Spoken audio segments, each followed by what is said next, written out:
Hey everyone, welcome back to my channel, Living with Long COVID with me, Jade. And as you may have noticed, I've changed my hair.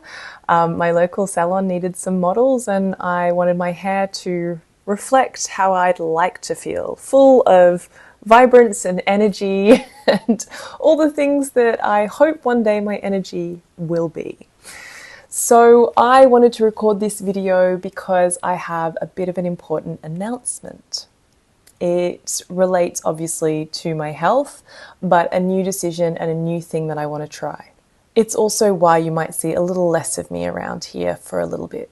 I've been asked recently, how do all your non-work related activities, so this YouTube channel, all the other projects that I'm working on in the meantime, how do they affect your energy and your recovery from long COVID? And it's something I hadn't thought about, and it definitely made me think. The question that I had was, do they stop me from getting better faster?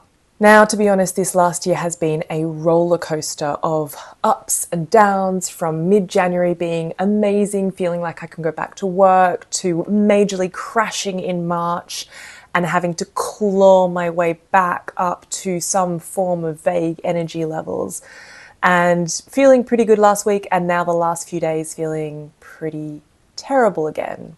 If you are out there feeling and nodding your head, then I empathize with you and know that, unfortunately this is part of our lives. But does it have to be, is my question. It brought me back to what the long COVID clinic had said to me back in March, which was you need to find a stable baseline before you can start to move forward. And the more I think about that and reflect on it, the more I do believe that this is possibly the best path to healing. Think about it. If you are constantly overdoing it and crashing and then recovering, feeling better, and overdoing it and crashing, you are stuck in a particular cycle.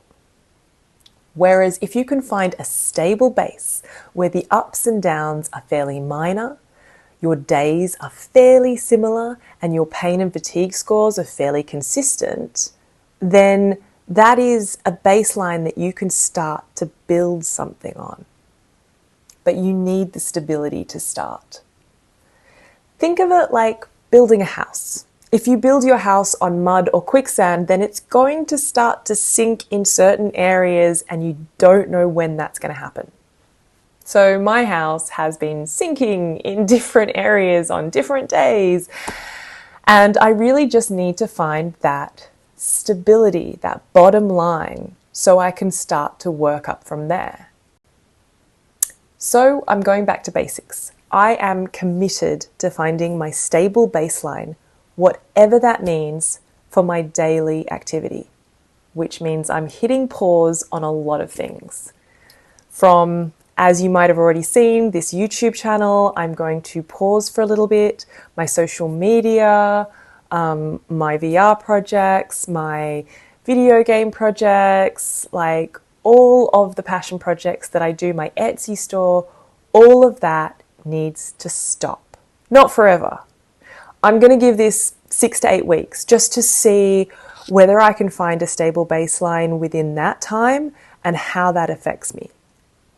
My goal is to find a stable baseline where my activity levels are fairly similar and my pain and fatigue scores stay fairly consistent. If I can achieve that, then I would have found my foundation where I can start to then build up from there very, very slowly. So, what do you think of this new approach? How are you guys managing your day-to-day? Leave me a comment below on what you've been trialing and how you've been going, because I really do want to hear from you. And I personally believe that trying something new for a short period can be incredibly insightful. And if it doesn't work, no worries. I will just pick myself up and try something else. But we can only try and keep moving forward.